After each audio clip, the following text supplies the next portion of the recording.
Complex চলছে। IPL কে কেন্দ্র করে, মুস্তাফিজের থাকা না থাকাকে কেন্দ্র করে যে ধরনের একটা জটিলতা তৈরি হয়েছে আপনারা সবাই জানেন, সেই জটিলতার ফল শেষ পর্যন্ত, সেই ঢেউ শেষ পর্যন্ত আছড়ে পড়েছে টি-20 বিশ্বকাপে। বাংলাদেশের অংশগ্রহণ নেই। পাকিস্তান অংশগ্রহণ করলেও ভারতের বিপক্ষে খেলবে না।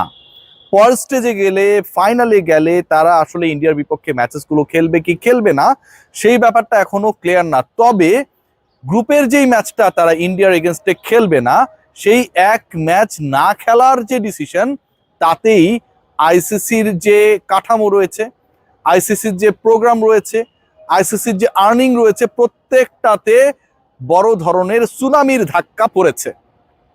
এই আলোচনা করব এবং একই সাথে আপনারা সবাই জানেন যে রাত পোহালেই আগামীকাল থেকে অদম্য ক্রিকেট টুর্নামেন্ট হচ্ছে, যেখানটায় 3টা দল অংশগ্রহণ করবে এবং টি-20 ফরম্যাটে ক্রিকেটাররা খেলবে। সেই টুর্নামেন্টেও এমন কিছু ঘটনা আপনাদের সামনে নিয়ে আসবো যেগুলো আসলে না ঘটলেও পারতো। বাংলাদেশ ক্রিকেট বোর্ডের নির্বাচকরা সিলেকশনের ওই হট সিটে যারা বসে রয়েছেন, তারা চাইলে ব্যাপারটাকে আরো ভালোভাবে হ্যান্ডেল করতে পারতেন।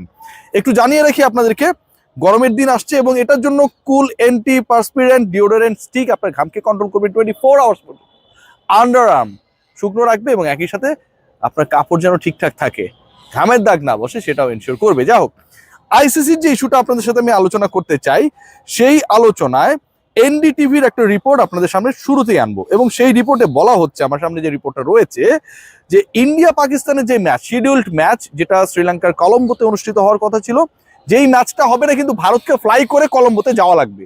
একটা অদ্ভুত ঘটনা কিন্তু, মানে তারা জানে তাদের প্রতিপক্ষ তাদের সাথে খেলবে না, কিন্তু পয়েন্ট পেতে গেলে তাদেরকে ভারত থেকে শ্রীলঙ্কায় যাওয়া লাগবে, মাঠে যাওয়া লাগবে, গিয়ে আনুষ্ঠানিকতা সারা লাগবে, শুধুমাত্র ওই যে ভিক্ষার পয়েন্ট পাকিস্তান যেটা ইন্ডিয়াকে দেবে সেই পয়েন্টটা এনশিওর করার জন্য।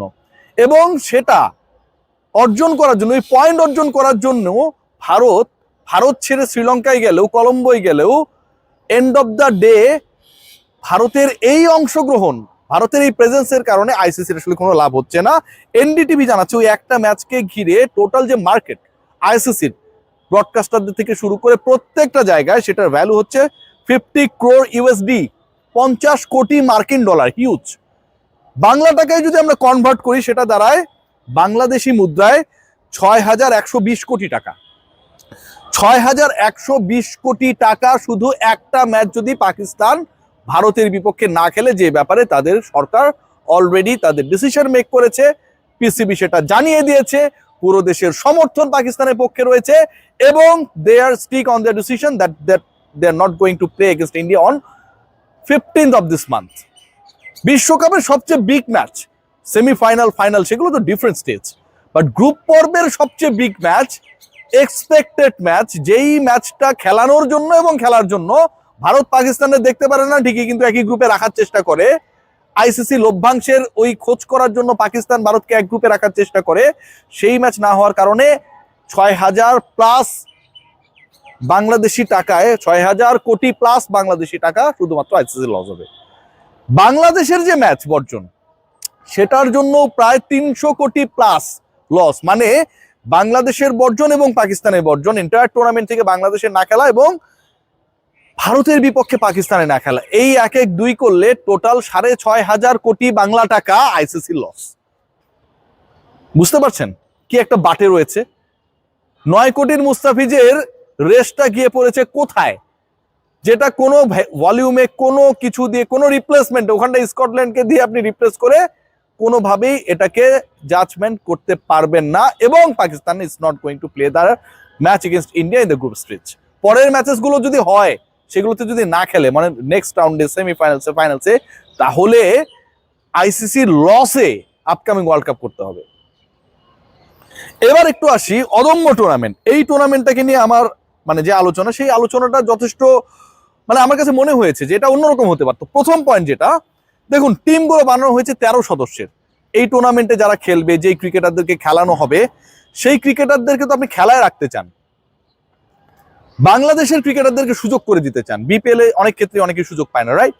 এখন ওই 13 সদস্যের দল করতে গিয়ে, মানে 14-15 সদস্যের দল করলে তো ওদেরকেও টাকা দেওয়া লাগবে। 3টা দল যদি আপনি 15 মেম্বার স্কোয়াড করেন, তাহলে আপনার টোটাল নাম্বার অফ প্লেয়ার বাড়াতে হবে 6 জন। এই 6 জন ক্রিকেটারকে পে করার টাকা বাংলাদেশ ক্রিকেট বোর্ডের ভাবখানা দেখে মনে হয় নাই। 13 সদস্যের দল করা হয়েছে, সাব্বির রহমান রুম্মান এই দলে নাই, কোনো দলে নাই। স্ট্যাটাস দিয়েছিলেন যে আমি আসলে কারো, অনেকটা বাংলা কথায় বলে যে মানে থাকে না যে তল্পি বাহকের কাজ করি না, পা চাটি না, তেল মেরে আমাকে দলে রাখবেন স্যার, এই কাজটা করি না। সাব্বির রহমান রুম্মানের ভালো খারাপ মিলিয়ে বিপিএল গেছে। আপকামিং যে টুর্নামেন্টটা হচ্ছে সেখানটায় 40 জন ক্রিকেটার রয়েছে, দেশীয় ক্রিকেটার যারা টি-20 খেলবে। এখন এই 40 জনের মধ্যে বাংলাদেশের ক্রিকেটার সাব্বির রহমান রুম্মান কি পড়ে না? আপনি তাকে রাখলেন না। এর আগের বিপিএল শেষেও সাব্বিরকে কোথাও কোনোভাবেই সুযোগ দেওয়া হয়নি। কাজী আশরাফ হোসেন লিপুর এই নির্বাচক প্যানেল সাব্বির রহমান রুম্মানকে পছন্দ করে না এবং এখানটাও তাকে রাখেনি, মানলাম। সাব্বির চলে না, সাব্বিরের মধ্যে সম্ভাবনা নাই, ন্যাশনাল টিমে আর সুযোগ দেওয়া হবে না।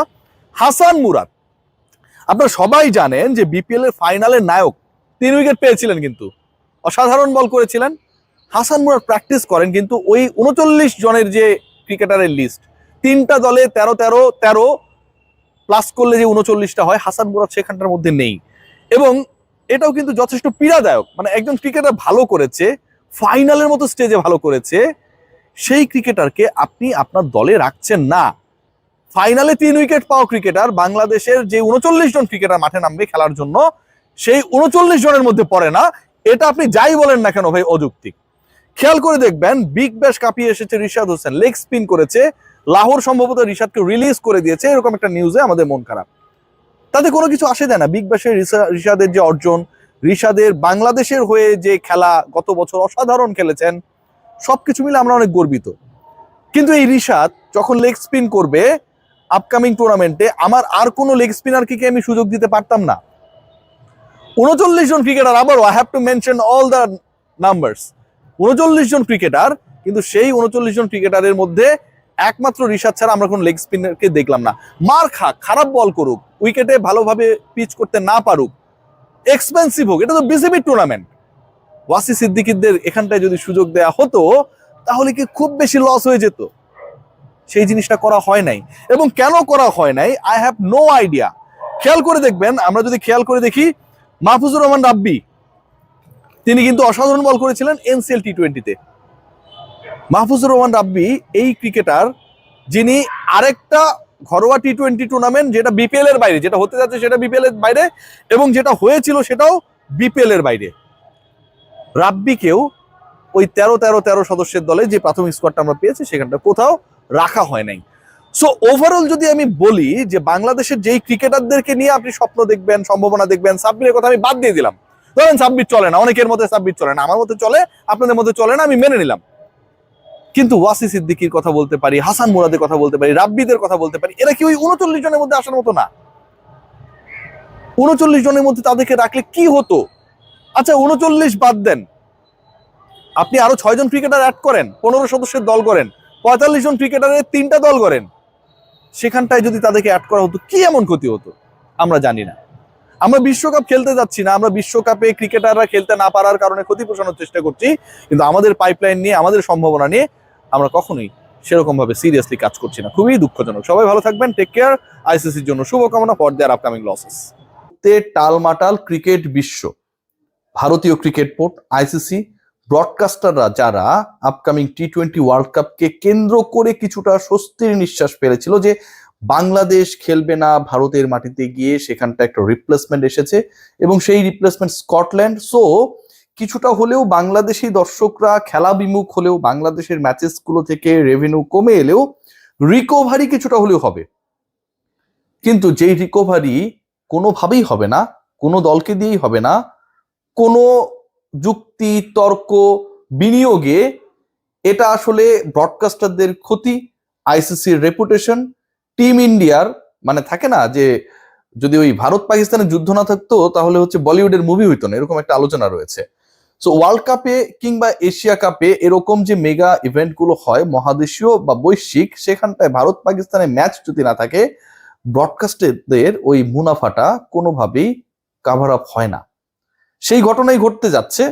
15 তারিখে ইন্ডিয়া পাকিস্তানের সম্ভাব্য যে ম্যাচের কথা ছিল, অনুষ্ঠিত হবার কথা ছিল, সেই ম্যাচটা অনুষ্ঠিত হচ্ছে না। পাকিস্তান বিশ্বকাপে ভারতের বিপক্ষে ম্যাচ বয়কট করেছে।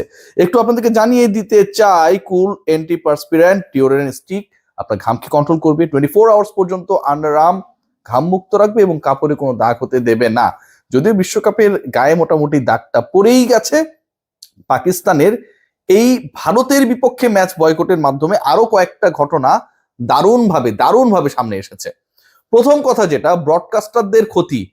এই ইন্ডিয়া পাকিস্তান ম্যাচ যেভাবেই হোক অনুষ্ঠিত হতে হবে, যতবার পসিবল সেটা করাতে হবে। আইসিসির টার্গেটই থাকে, সেটা যেই ফরম্যাটেরই বৈশ্বিক ইভেন্ট হোক না কেন সেটাই।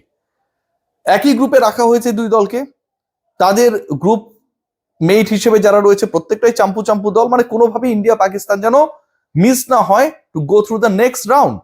আবার একই সাথে এর থেকেও গুরুত্বপূর্ণ ব্যাপার যেটা, পরের রাউন্ডেও যখন খেলা হবে সেখানটাও যেহেতু তারা পরের রাউন্ডে চলেই যাবে, অবভিয়াসলি দুই দল মুখোমুখি হবে। যতবার খেলা হবে এই দুই দলের এবং ব্রডকাস্টাররা যতবার ব্রডকাস্ট করবে এই দুই দলের খেলা, তত বেশি মুনাফা। আইসিসির টেলিকাস্টিং রাইট বিক্রিতে তত বেশি ইতিবাচক সারা। সো ওই জায়গাটা একদমই আমার কাছে মনে হয় যে প্রথমবারের মতো বন্ধ হয়ে গেল। এই যে ইন্ডিয়া পাকিস্তান ম্যাচ, যেটা ভারত, যারা তাদের দেশ, তাদের স্বাধীনতা, তাদের ভূমি, এগুলো নিয়ে এত বড় বড় কথা বলে, তারা এই বিশ্বকাপের আয়োজক এবং তারা বাধ্য হয়েছে শ্রীলঙ্কার মাটিতে গিয়ে পাকিস্তানের সাথে ম্যাচটা হবে সেই রকম একটা পরিকল্পনা করতে ওয়ার্ল্ড কাপটা হয়েছে হাইব্রিড মডেলে। কারণ পাকিস্তান ভারতে যেতে রাজি না, তারপরেও ভারত রাজি হয়েছে যে ঠিক আছে আমরা খেলবো পাকিস্তানের সাথে, সেটা আমার দেশে না হইলেও খেলবো। কেন? যেই পাকিস্তানের সাথে এত বিদ্বেষ, যেই পাকিস্তানকে তারা পছন্দ করে না, যেই পাকিস্তানের সাথে রাজনৈতিক সংকট, কূটনৈতিক সংকট, সামরিক সংকট, সেই পাকিস্তানের বিপক্ষে কিন্তু ইন্ডিয়া খেলার সময় নিজের দেশে খেলতে না পারলেও অন্য দেশে গিয়ে খেলতে রাজি। কারণ হচ্ছে ওই প্রফিট, ওই আইসিসির কন্ট্রোলটা ভারতের কাছে, বিসিসি এর কাছে। এখন ভারত শ্রীলঙ্কায় যাবে ঠিকই, বা যাওয়ার যে শিডিউলটা রয়েছে সেটা পালন করতে পারবে না ঠিকই, কিন্তু খেলাটা পাকিস্তানের বিপক্ষে আর অনুষ্ঠিত হওয়া সম্ভব না। ওয়ার্ল্ড কাপ হাইব্রিড মডেলে করার অন্যতম কারণটাই হচ্ছে যে ভারতের মাটিতে পাকিস্তান যাবে না, ভারতের বিপক্ষে ভারতের মাটিতে পাকিস্তান খেলবে না। যেই মডেলে হাইব্রিড মডেলে ওয়ার্ল্ড কাপ হচ্ছে, সেই মডেলে ইন্টারেস্টিং পার্ট যেটা, যে ভারতের মাটিতে যেই পাকিস্তান যেতে চায় না, সেই পাকিস্তান ভারতের বিপক্ষে শ্রীলঙ্কার মাটিতেও খেলবে না। ভয়াবহ না? এরকম লজ্জা, এরকম চর ইন্ডিয়ার গালি দেয়ার সামর্থ্য একমাত্র পাকিস্তানি রাখে, এবং সেটা তারা দিয়েছে। বাংলাদেশকে কেন্দ্র করে যে উত্তাপ তৈরি হয়েছিল, যে ইস্যু তৈরি হয়েছিল, এবং সেই উত্তাপটা শেষ পর্যন্ত এমন একটা পর্যায়ে গিয়ে ঠেকলো যখন বিশ্বকাপ আনুষ্ঠানিকভাবে শুরু হতে মাত্র 3 দিনের অপেক্ষা, এবং সেই 3 দিনের অপেক্ষায় এমন একটা সিচুয়েশন ক্রিয়েট হয়েছে যেখানটায় আইসিসি আলটিমেটলি লজ্জিত। আইসিসির ব্র্যান্ড ভ্যালু, বাংলাদেশ ক্রিকেট বোর্ডের ভ্যালু নিয়ে আমরা অনেক কথাবার্তা বলি যে বাংলাদেশ ক্রিকেট বোর্ডের ভ্যালু কমে যাচ্ছে, আমাদের বড় বড় ক্রিকেটাররা নেই, বাংলাদেশ দল টি-20 বিশ্বকাপে যাবে না, বাংলাদেশে এন্ডোর্সমেন্ট গুলো এখন ঠিক আগের মতো না।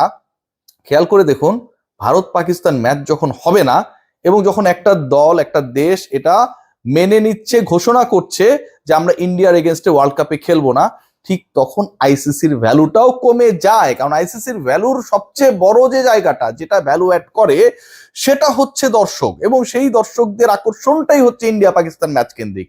সেই দর্শকরা যে অর্থ ব্যয় করে বিভিন্ন মাধ্যমে খেলা দেখে, সেটাও ইন্ডিয়া পাকিস্তান ম্যাচ কেন্দ্রিক, এবং এই ম্যাচকে কেন্দ্র করে যে ধরনের ব্রডকাস্টিং মুনাফা ব্রডকাস্টাররা এবং একই সাথে আইসিসি করে, সেটাও ইন্ডিয়া পাকিস্তান ম্যাচ কেন্দ্রিক। সো এটা কোনোভাবেই আর হচ্ছে না, সেকেন্ড রাউন্ডেও হয়তো হবে না।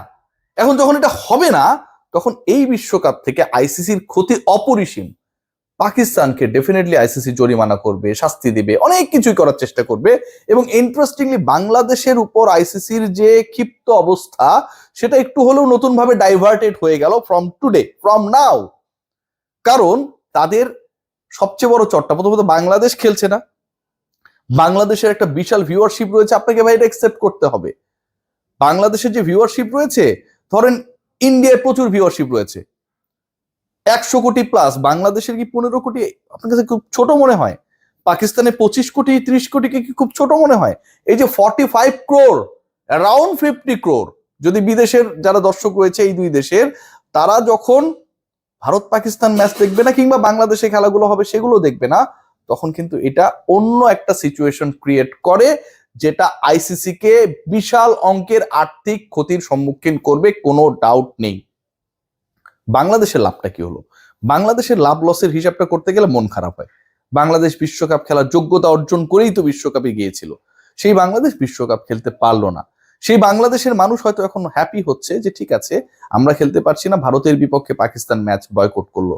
But end of the day বাংলাদেশকে কেন্দ্র করে যে ঘটনা প্রবাহ ঘটেছে সেটার রেশ কত দূর গেছে একটু ভেবে দেখুন। সেই রেশে ইন্ডিয়া পাকিস্তান ম্যাচ হচ্ছে না, সেই রেশে আইসিসি ক্ষতির মুখে, সেই রেশে ব্রডকাস্টাররা ক্ষতির মুখে, সেই রেশে পুরো ওয়ার্ল্ড কাপকে কেন্দ্র করে যে হাইপার ইস্যুটা থাকে যে ইন্ডিয়া পাকিস্তানের ম্যাচ মেগা ব্যাটেল, এবং যেই ব্যাটেলটার জন্য ইন্ডিয়া পাকিস্তান ব্যাটেলের জন্য একটা নোম্যান্স ল্যান্ড টাইপের জায়গা শ্রীলঙ্কাকে চুজ করা হয়েছে, সেখানটাতেও যখন পাকিস্তান ভারতের বিপক্ষে খেলতে রাজি হয় না, এটা ভারতকে এক কথায় অপমান করা, আইসিসি কে অপমান করা, এবং একই সাথে তাদের টোটাল যে কমার্শিয়াল মডেল সেটাকে হুমকির মধ্যে ফেলে দেওয়া। এটার কোনো উত্তর নেই, এটার কোনো সমাধান নেই। বাংলাদেশকে সরিয়ে আপনি স্কটল্যান্ডকে ঢুকিয়েছেন, আপনি এখন কি করবেন? ওই যে 15 তারিখের ডেডলাইন, সেই ডেডলাইনে ওই পার্টিকুলার মাঠে ওই ফিল্ডে খেয়াল করে দেখবেন সবকিছুই রেডি থাকবে, কিন্তু পাকিস্তান সেখানটায় নাই। শ্রীলঙ্কায় অবস্থান করেও পাকিস্তান পার্টিকুলার ম্যাচটাতে ভারতের বিপক্ষে খেলার জন্য ওই মাঠে যাবে না। তারা তো শ্রীলঙ্কাতেই ম্যাচগুলো খেলবে, শ্রীলঙ্কাতেই অবস্থান করবে, কিন্তু শ্রীলঙ্কাতে অবস্থানকারী পাকিস্তান দল ভারতের বিপক্ষে খেলার জন্য পার্টিকুলার ওই মাঠে যাবে না, খেলতে যাবে না। এর থেকে বড় চর থাপ্পড় দাদা ভারতীয়দের গালে আসলে কেউ কি দিতে পেরেছিল? আমার কাছে মনে হয় সাম্প্রতিক সময় পারে নাই, গাটসি ডিসিশন। বাট বাংলাদেশকে নিয়ে বিশ্বকাপটায় যদি পাকিস্তান যেতে পারতো, যে এলাইটার কথা আমরা দেখেছি সেটা যদি সত্যি সত্যি বাস্তবায়িত হতো, আনন্দের জায়গাটা হয়তো অনেক ভালো হতে পারতো। এখন পাকিস্তান ভারতের দ্বন্দ্ব দেখে আমরা আনন্দিত হচ্ছি, কিন্তু এই দ্বন্দ্বের ফল যদি এমন হতো যে বাংলাদেশ তারা তাদের ম্যাচগুলো শ্রীলঙ্কাতেই খেলবে, যেই দাবিটা আমরা তুলেছিলাম, সম্মান নিয়ে খেলবে, সেই বাস্তবায়নটা যদি হতো, তাহলে আমার কাছে মনে হয় 16 কলা পূর্ণ হতো। সবাই ভালো থাকবেন।